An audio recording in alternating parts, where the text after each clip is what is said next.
पिछले लगभग 2 माह से लगातार चुनावी माहौल देखा जा रहा था। आखिर मतदान भी हो चुका है, अब इंतजार है तो 3 तारीख का है। लेकिन बहुत सारे यहाँ आज टीकाराम जूली जी के कार्यालय पे ग्रामीण मौजूद हैं और उन्हें विश्वास है कि टीकाराम जूली जीत रहे हैं। आखिर वो विश्वास कैसे है, यह जानना जरूरी है। सर, क्या आधार है कि आपके जो समर्थक हैं और आप खुद भी दावा कर रहे हैं कि चुनाव जीत रहे हैं? तो जनता ही कह रही है। जनता कह रही है, लेकिन आधार क्या है उसका? आधार तो जनता, ये वोट तो जनता ने डाला है और जनता ही कह रही है भी जूली जीतेगा। चुनाव खत्म हो चुका है, मतदान हो चुका है, आज फिर इतने समर्थक आपके साथ, फिर क्या होने वाला है कुछ नया? उनका दिल का रिश्ता है जी। और ये सब लोग की जो भावना है ना जी, वो एकदम परिवार से भी भड़के कहीं जुड़ चुकी है। तब इनको मन मेरे बिना लगे ना है। अच्छा, ये हकीकत है। ठीक है। क्यों भाई? मन नहीं लगता। चुनाव से पहले कितना खतरा था आपको? देखिए, चुनाव से ईमानदारी से बताइए कि जयराम जाटव कितना आपको एक खतरे का संकेत था कि वो चुनाव हराने वाला है? चर्चा बहुत थी इस बात को लेकर। देखिए, खतरा वैसे कोई जयराम जाटव, मैं पहले दिन से ये कह रहा हूँ, जयराम जाटव बीजेपी में सबसे मजबूत कैंडिडेट था जी, लेकिन मेरे सामने मजबूत कैंडिडेट नहीं था। हमें सिर्फ एक ही शंका थी कि वो आदमी जो है किसी भी हद तक जा सकता है। अच्छा, वोटों का ध्रुवीकरण है, समाजों के बीच में लड़ाई है, या कोई इस प्रकार का नया प्रोपेगेंडा वो ला सकता है जिसकी वजह से हमें नुकसान हो सकता है। क्योंकि हमारी राजनीति, हमारी पॉलिटिक्स जो है, हम अपनी लाइन लंबी करते हैं, हम कभी दूसरे की लाइन काटने का कोशिश न तो मैंने कभी की है न कभी मैंने सोची है। उसका काम ये रहता है कि दूसरे की लाइन काट के अपनी लाइन लंबी कर लूँ। तो ये ज़रूर मेरे दिल के अंदर एक वहम था, एक शंका थी। बाकी तो देखिए, चुनाव हुए हैं। एक बार जयराम जाटव मुझसे चुनाव जीता है जब बिमला उमर ने चुनाव लड़ा था जी, और उस समय भी अगर बिमला उमर चुनाव नहीं लड़े और आमने सामने का चुनाव हो तो टीकाराम जूली उस समय भी नहीं हार रहा था। आप हमारे वोट जोड़ लीजिए, मेरे और बिमला उमर के जो वोट थे वो कांग्रेस के वोट थे, मेरे वोट थे। जो एक एक वोट बिमला उमर को गया वो टोटल वोट मेरा था। जयराम जाटव का एक वोट का भी उसके अंदर नुकसान नहीं था जी। वो वोट हम जोड़ें तो भी हम जयराम जाटव से ज़्यादा जा रहे थे। तो वोटों का गणित और उसमें कहीं कोई दिक्कत नहीं थी, हमारी कहीं कोई खिलाफत नहीं थी, गलत काम हमने कोई किया नहीं था। कुछ लोगों को ज़रूर जयराम जाटव, जैसे कि कब्रिस्तान वाला मामला है, खुद जयराम जाटव उसको बार बार प्रेस कॉन्फ्रेंस करवा रहा था, नसरू मंत्री जी से मिलके उस चीज़ को उठवा रहा था, बार बार सारी चीज़ें ये लोग कर रहे थे। लेकिन वो पब्लिक सब जान गई थी कि सारी चीज़ें अभी क्यों हो रही हैं, क्यों ये कोर्ट के अंदर पार्टी नहीं बन रहे हैं, क्यों बार बार टीकाराम जूली का नाम ले रहे हैं। जो नई नई चीज़ें इन्होंने जोड़ी, चाहे भादरपुर की जोड़ी हो, चाहे चूड़सीद महाराज की जोड़ी हो, ये सारी चीज़ें इन्होंने जानबूझ के इस प्रकार की जोड़ी। मैं फिर कह रहा हूँ, 19 साल का राजनीतिक जीवन है। 19 साल में कोई एक आदमी तो आके बताए कि मैंने किसी की ज़मीन पे कब्जा किया है, मैंने किसी से धोखाधड़ी की है, मैंने किसी से गलत बोला हूँ, कभी मैंने किसी कोई धमकी दी है, मैंने किसी से भ्रष्टाचार किया है, या मैं कोई मेरे ग्रामीण के अंदर मैंने विकास नहीं कराया है, कोई बताए तो सही। अब ये इस प्रकार के इश्यूज़ हैं जो लेके आए हैं जिनका कोई धरातल नहीं है। एक आदमी ये आरोप लगा दे कि भाई टीकाराम जूली तो भ्रष्ट है, तो उससे टीकाराम जूली भ्रष्ट होने वाला नहीं है।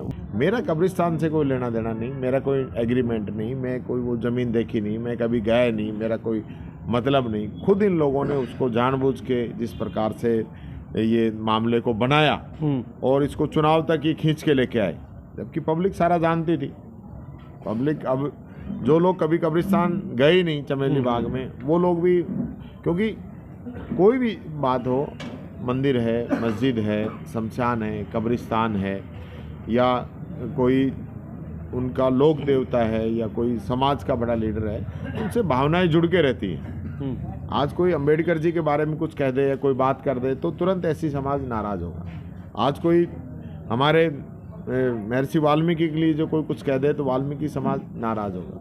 भगवान परशुराम के लिए कोई बात टिप्पणी कर दे, कहीं कोई कर दे कि भाई इसने मंदिर पे कोई काम कर दिया, तो उस समाज से जुड़े हुए लोग, या हिंदू समाज है तो वो नाराज़ होगा। तो इनने इस प्रकार से एक मुद्दा पकड़ा कि भाई ये कब्रिस्तान का मामला है, सब लोगों की भावनाएं उससे जुड़ी हुई हैं। और पिछली बार भी इन्हीं लोगों ने मीनार का मुद्दा पकड़ा था। आप मीनार के मुद्दे में मेरी बलि चढ़ा दी, आज वो मीनार वहीं की वहीं है। और जितेंद्र सिंह जी की बलि चढ़ा दी, आज वो मीनार वहीं की वहीं है। आज सिर्फ और सिर्फ ये लोग हमें अपने लोगों से ही बुरा करके हमारा जो वोट बैंक है उसमें नुकसान पहुंचा के फ़ायदा उठाना चाहते हैं।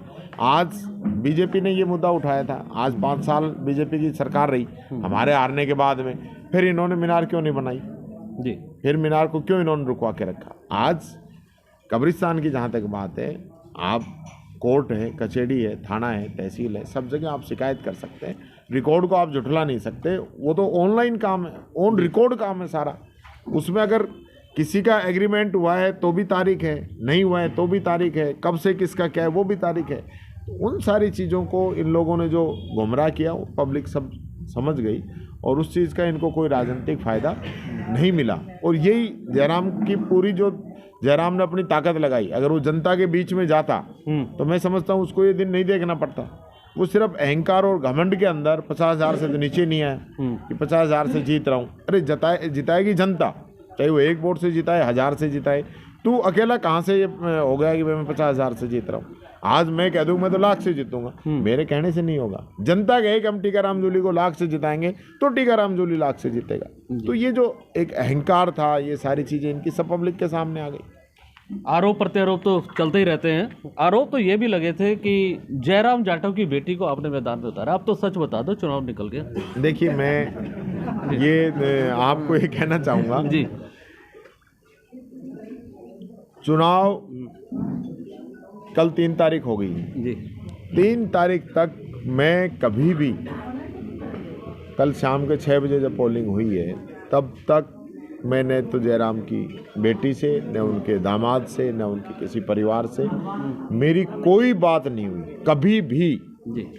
एक कोई रिटायरमेंट के प्रोग्राम में मैंने देखा जरूर था उनको, जो स्वरूप विलास होटल के अंदर, बात मेरी कोई नहीं हुई। तो ये लोग जो है इस प्रकार की, और मैं फिर ये कहना चाहूँगा, आरोप लगाने से पहले वो देखें, वो साबित करें। और दूसरी बात, ये बेटी उसकी है, मेरी नहीं है। जब वो अपनी बेटी को अपनी बेटी नहीं मानता है तो टीकाराम जूली पर आरोप क्यों लगाता है? वो पहले खुद की बेटी को बात करे, उसको समझाए, उसको मनुष्य मानता है, उसको वो कहता है कि ये बेटी जब से हुई है मेरा नुकसान हुआ है। ये दकियानुसी चीज़ें आज भी उसके जहन में चल रही है। हम 21वीं शताब्दी की ओर जा रहे हैं। परिवार के किसी सदस्य पे हम इस प्रकार का सोचते हैं, परिवार के किसी सदस्य की जो ज़मीन है उसके अंदर उसका जो बेटी का हिस्सा है वो नहीं देते हैं। पेट्रोल पंप का जो हमारे भगत जी है, सही मायने में तो ये उस भगत जी की किया है, उससे वादा किया कि मैं पेट्रोल पंप में तेरे को साझी रखूँगा। उसने कहा मैं ज़मीन नहीं बेचूँगा, उसको साझी भी नहीं रखा, पैसे भी नहीं दिए जी। 50 गांव की पंचायत हुई, 200-500 लोग इकट्ठे हुए, तब पंचायत ने पैसे दिलाए। अब वो आदमी बेचारा, उसकी ज़मीन जिस व्यक्ति ने कब्जा किया हो, मैंने ये कभी नहीं बोला, मैंने भाषण में न मैंने कभी इनका पारिवारिक जो मामला था या ये भगत जी की ज़मीन का मैंने कभी नहीं कहा। मैंने हमेशा अपनी बात कही कि मैंने ये काम कराए हैं और ये मेरा आने वाला विजन है, ये मैं काम कराऊंगा, यही कह के मैंने वोट मांगे जी। और इन्होंने हमेशा जाति का, धर्म का, हिंदू का, मुस्लिम का, गुंडागर्दी का, महिला अत्याचार का, पता नहीं क्या क्या इन्होंने आरोप लगाए। तो वो सारी चीज़ें आज जनता के सामने हैं जी। अभी आप कह रहे थे कि मैं लंबी लकीर खींचता हूँ। लंबी लकीर हमने ट्रैक्टरों की तो जरूर देखी है आपकी, इतनी लंबी लंबी लाइनें आपने ट्रैक्टरों की। कहते हैं कि जूली ने करीब 10 करोड़ रुपए खर्च कर दिए चुनाव आयोग की परमिशन नहीं देता 10 करोड़ खर्च करने के लिए। चुनाव टीकाराम जूली का जो चुनाव है वो जनता का चुनाव था। मैं फिर कह रहा हूँ जी, मैंने कभी कोई ट्रैक्टर रैली किसान आंदोलन में जरूर की थी, उसमें भी सब किसान अपनी मर्जी से आए थे। लोग तो समझने लगे थे आपने खरीद लिए इतने सारे ट्रैक्टर। ये तो मन था लोगों का। मैं खुद भी नहीं सोच सकता कि 500 ट्रैक्टर तक आ सकते हैं क्या।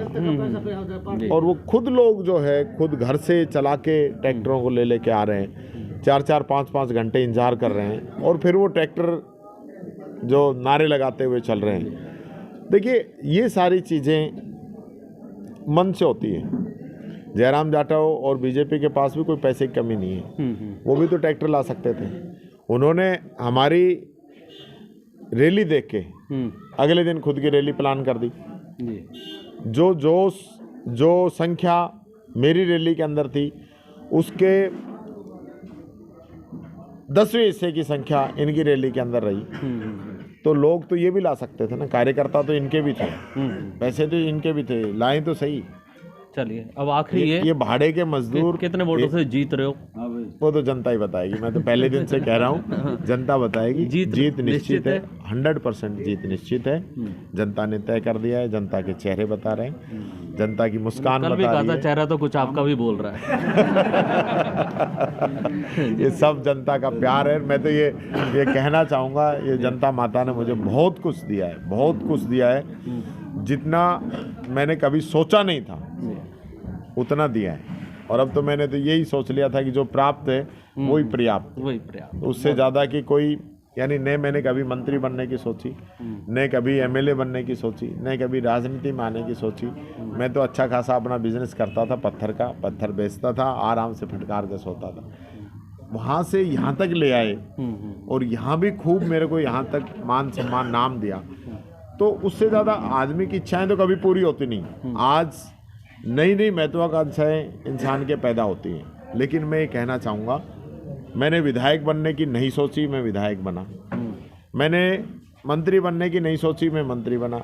मैंने जिला प्रमुख बनने की नहीं सोची, मैं जिला प्रमुख बना। मुख्यमंत्री बनने की भी मत सोचना। जिलाध्यक्ष की अगर कभी ये देखो ऐसा है, क्योंकि जो आप नहीं सोचते वो होता है, तो आप मत सोचना मुख्यमंत्री बनना है मुझे। वो एक डायलॉग है एक फिल्म का जी। कि कुत्ता पालो बिल्ली पालो पर बहम मत पालो। तो मैं कोई बहम नहीं पालता। ये यहाँ तक पहुँचा हूँ, खूब आ गया।